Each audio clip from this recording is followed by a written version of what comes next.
Hello, ladies and gentlemen. Eddie Marcus here again. Look, on many occasions you've heard me state that we, the American people, should beware of the presidential candidates. They are not what we consider Americans any longer. This is what the most recent presidents have shown us.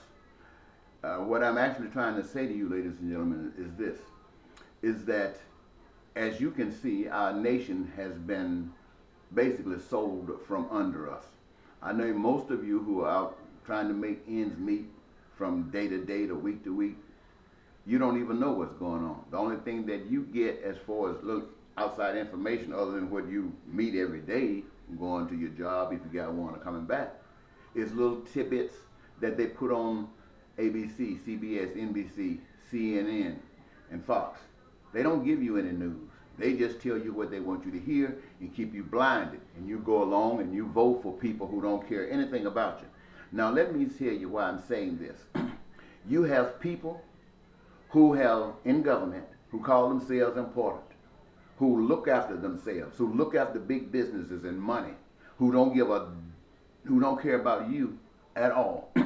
You have politicians who have gone into office who are so concerned about money and travel and sex and pretty women till they sell out their souls just to get that. So you don't mean anything to them. And I want you to be well aware of this. We have people who have associated themselves with people who are supposed to be somebody, like Kissinger. Somebody says Kissinger is somebody. Let me tell you, they told me that Henry Kissinger tried to, for some president, do your research. They make plans all the time to tear down governments, to assassinate the leadership, to assassinate those who offer problems based upon what their personal objectives are, Americans' personal objectives are. If we got a problem, you kill them, get them out of the way. This is what we got. We got the Trilateral Commission, we got the Council on Foreign Relations, we got the Bilderberg groups, we got all of these secret societies, all of these people who you, ladies and gentlemen, who you have put into office, have associations, most of them, with secret societies. And their commitment to secret societies is based upon the fact that they will be killed if they cannot conform to the basic principles that have been set forth. So when you come and take an oath, hold your hand, going to tell American people something, and you got this oath that you've taken with people who will kill you, who you have put yourself down in a coffin and promised that you will never violate your goals and objectives. And ladies and gentlemen, we put those nuts in the office. We put those people in office who don't care anything about us. And you know who put them in office? White people. Now, white people, I'm not doing this to talk about you. I'm not trying to make you angry. I'm not trying to make you mad. I'm just saying that there's more white people in this country than there are black people. And you are not going to be voting for black people in a long time since you voted for Barack Obama. You were hurting. George Bush hurt you. And you were trying your best to recover. But Barack Obama wasn't the instrument that could help you. Now you got the Bushes. If you go back and take a little bit of time to study, you will find that the Bushes are connected all the way to Germany, World War II, and most of the people that they have put in office, in these secret societies, in these Bilderberg groups, in these Trilateral Commissions, who are making decisions about us, who have never been elected by the people. The people don't even know who they are. And they sit up there telling the people that you have elected what to do. And when they sit up and start coming out on Front Street and telling you we need a new world order, the President George H. Bush, President George W. Bush, Clinton, others talking about a new world order. And the information of the New World Order is that they plan to kill billions of the general public so that those who remain would have to commit to serve Lucifer, the devil. Now this is in writing. So I'm not arguing with you. If you're going to go into the New World Order, if they can get it, you're going to have to commit to serve Satan.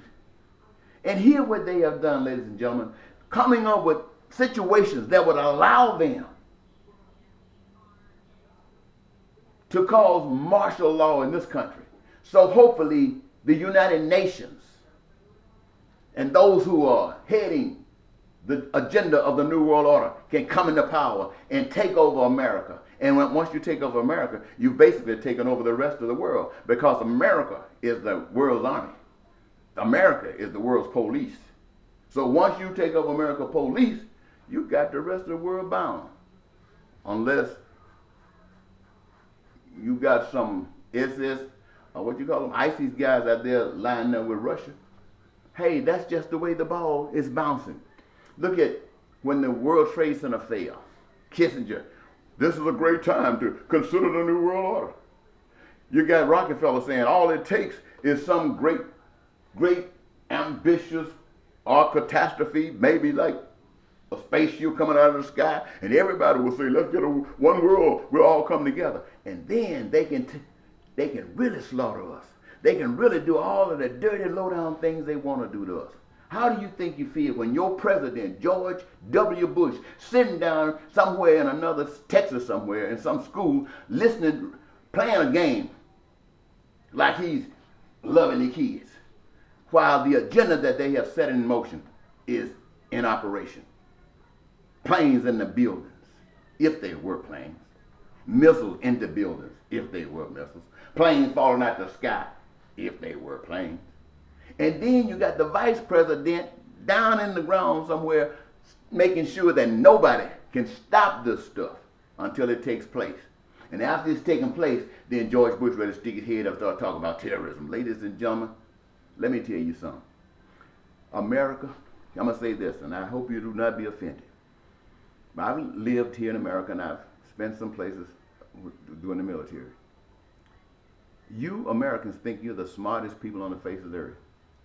I want to tell you something, and this is going to make you mad. You probably won't like it, but I'm going to tell you, you are the dumbest. You are the most ignorant people on the face of the earth. You are the dumbest and most ignorant people on the face of the earth, because you have at your disposal the ability to create paradise right here in America and be an example to the rest of the world about what God is all about. But you people have been led blindly. I can't really be mad with you, because you were led blindly in school, you were led blindly in the streets, you were led blindly on television, you are being led blindly in the church. Everywhere you go, you are being led blindly. Why? Because the devil is in control of this world. And every time the Spirit of God arises in a man and gives him voice and starts speaking, and he touches the hearts of people and they start listening, then the devil sins and kills him. And you, the people, fall back like little pigs out in the wallow somewhere. Ignorant, stupid, don't know what to do. Wait, God, come out of heaven. Come on out of heaven, Jesus. Save us, save us, save us. That ain't happening. That ain't happening. Where's your faith? If you think that God is real, then act like it. If you think that Jesus is real, then act like it. If he's living in you, then stand up to this old devil. Now right now, you got 10 people or more, Republicans, running to be your president. Why? Because they got something to offer? Hell no, they don't have a darn thing to offer. They want to be your president so they can get in on the good foot. They can get in on the winning team, they think. Look at little Scott Walker. You can just look at Scott Walker's face. Look at him in his eye when he talks. He is nothing but a replica of George Bush. Nothing but a replica of George Bush. You put that turkey in the White House, now I guarantee you there'll be a new world order, because he will sell out the country on Facebook. Now, when I say Facebook, I don't really literally mean Facebook, but I'm saying he would do it in your face, just like he did that stuff to those people down there in Wisconsin and got away with it. Now, does that mean, by me making this statement, everybody who loves white, who wants the world to come to an end, going to vote for Scott Walker? I don't know, you might be deserving, Scott Walker. But I say to you, not on my watch. Ladies and gentlemen, those of you who are led by the Spirit of God, I don't care where you are, black or white, men or women, old folks or children. There is a God. And God doesn't like what's going on in the world today. He allows it because he made the world to be like that. He made the world to be where you had the choice, where you could choose heaven or you could choose hell. You have chosen hell. That's the path you're on right now, going straight down to hell. That's your choice. And there are a few people saying, Lord, please help us, please save us. But God is not going to come, please help us and please save us when you got no faith. Help you and save you for what? For the next moment when you are challenged again, for you to do the same thing, you must be born again. You must pull off this old crazy stuff that you've been taught your whole life. Now, I'm gone. I can't talk about this anymore.